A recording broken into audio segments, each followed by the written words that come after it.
So Doug Ford thinks Chinese electric cars are going to spy on Canadians, and the federal government basically just patted him on the head and said, "That's nice, Doug." Welcome to the most bizarre turf war in Canadian politics right now, where Ontario's premier is out here treating electric vehicles like they're Trojan horses on wheels, while Ottawa's sitting back going, "Yeah, we're good, thanks."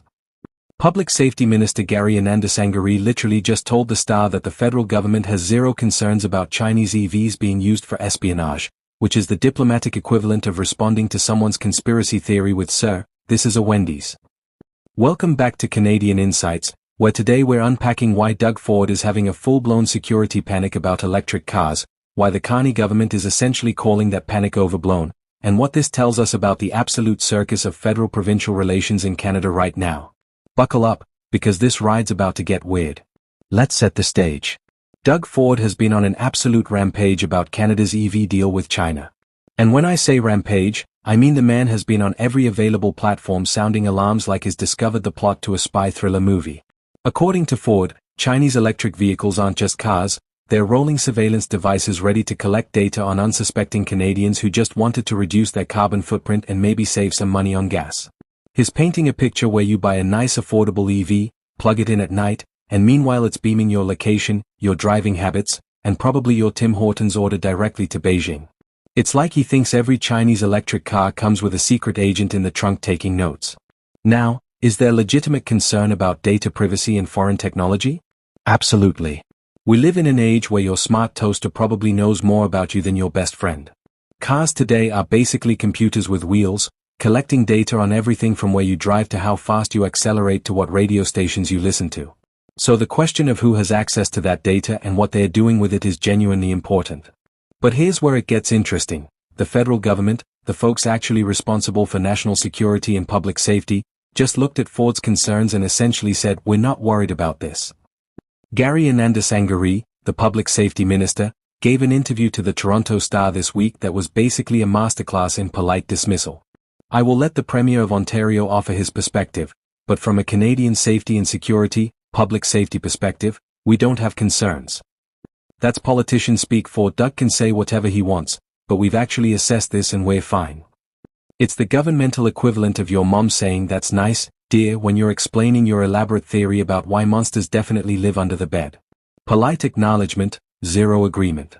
And then Anandasangaree drops this beauty: any vehicles that come in will have to abide by Canadian standards. Which sounds simple but is actually doing a lot of heavy lifting in that sentence. Because what he's saying is we already have regulations for this. We already have standards. We're not just letting random cars into the country without checking them. It's a reminder that Canada actually has processes and oversight and, basic governmental functions that exist specifically to prevent the kind of security nightmare Ford's describing. So now we've got this fascinating split screen happening. On one side, you've got Doug Ford, Premier of Ontario, Canada's most populous province, treating Chinese EVs like they're the automotive equivalent of a wiretap. On the other side, you've got the federal government, the people who actually handle national security, going, "Nah, we're good." And in the middle, you've got Canadians trying to figure out who to believe when they're just trying to decide whether to buy an electric car or stick with their gas guzzler for another few years. Let's talk about what Ford's actually concerned about, because it's not entirely baseless even if the federal government disagrees with the severity. Modern vehicles, especially electric ones, are absolutely packed with technology. They've got GPS, they've got connectivity features, they've got systems that monitor and report on vehicle performance.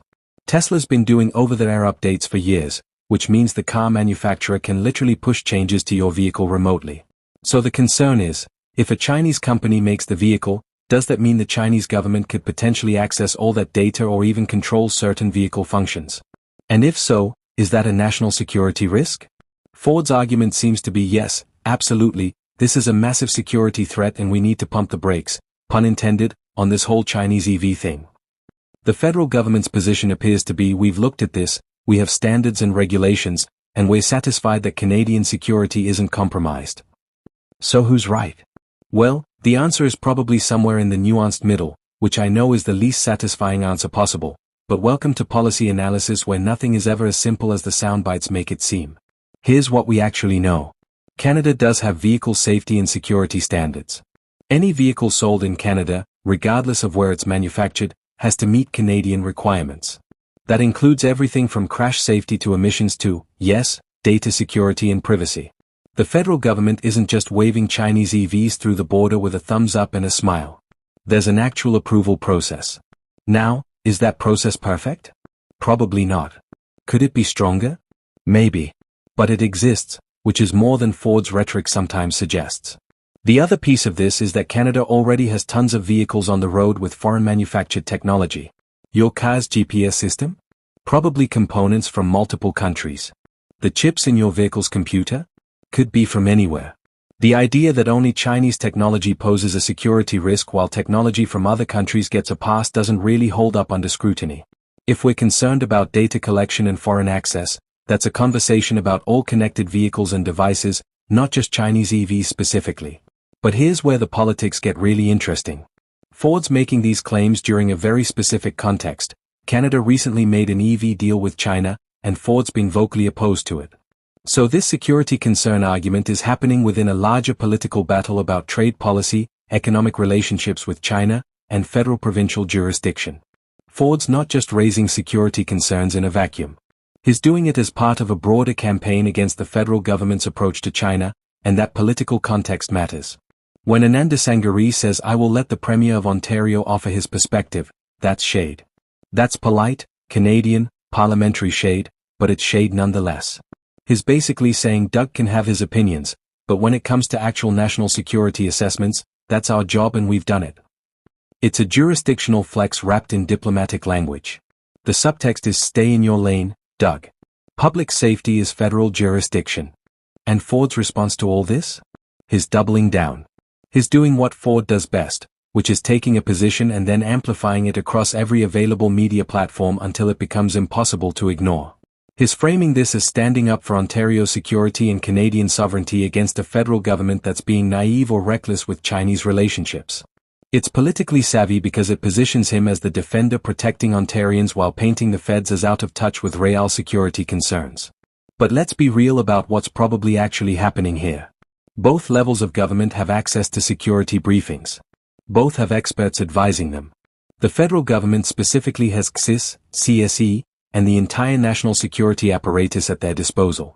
If there was a genuine, serious, imminent security threat from Chinese EVs, the response would be different. There would be emergency regulations. There would be bans. There would be coordinated action. The fact that the federal government is basically shrugging at Ford's concerns suggests that the classified intelligence and expert assessment don't support the level of alarm Ford's broadcasting. That doesn't mean there's zero risk. Technology always carries some level of data privacy and security considerations. But there's a difference between we should have robust standards and oversight, and these cars are spy machines and we need to panic. Ford's closer to the latter. The feds are operating on the former. Here's another angle that's barely getting discussed.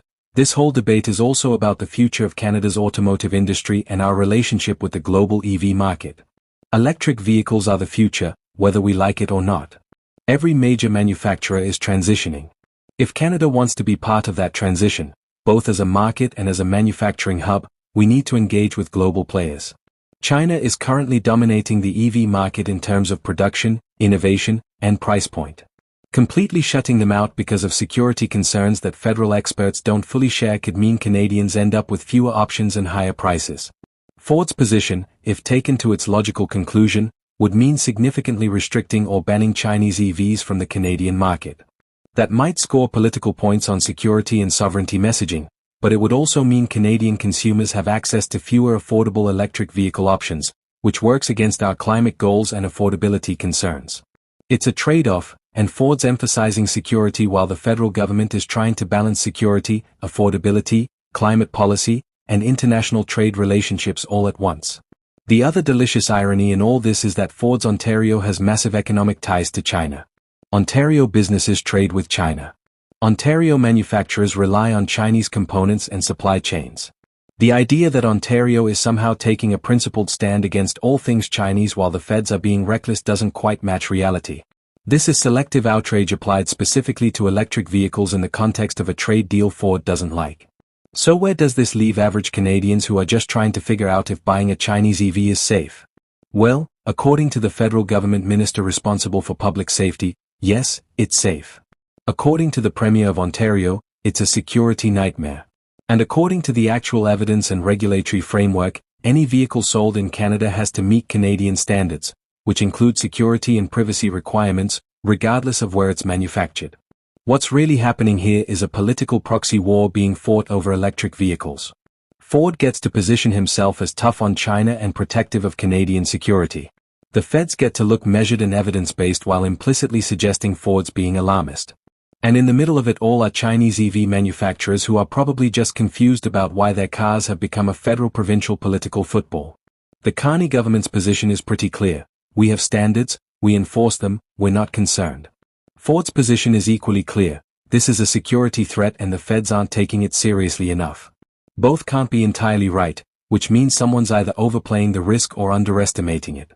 Given that one side has the entire national security apparatus behind their assessment and the other is a provincial premier with a political axe to grind against a federal trade deal, I'm gonna go out on a limb and suggest the federal government probably has better intelligence on this one. But here's the thing about modern politics: facts matter less than narratives. Ford's narrative is simple and scary: Chinese spy cars are coming and only he's brave enough to warn you. The federal narrative is complicated and bureaucratic. We have regulatory frameworks and oversight mechanisms that mitigate security risks. Guess which one plays better in a 30-second clip? Guess which one gets more traction on social media? Fear sells. Nuance doesn't. And Ford knows that. So we're going to keep seeing this play out. Ford will keep sounding alarms. The feds will keep calmly saying everything's under control. Canadians will remain confused about whether their electric car is going to rat them out to foreign governments. And the actual policy will probably continue more or less unchanged because at the end of the day, federal jurisdiction on these matters is pretty clear, and Ford can complain all he wants but he can't actually stop vehicles that meet Canadian standards from being sold. The real question is what this tells us about the state of Canadian federalism and intergovernmental relations.